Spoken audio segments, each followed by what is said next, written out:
So I'm just feeding my chicken black nightshade and spinach that was left.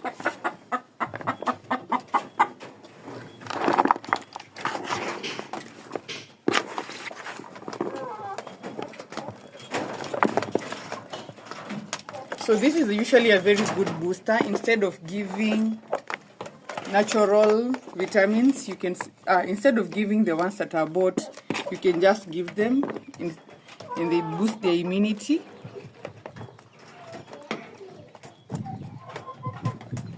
Chicken really enjoy the vitamins. If they are laying, it gives them the yellow yolk, and you can find them really eating them nicely, and it prevents diseases.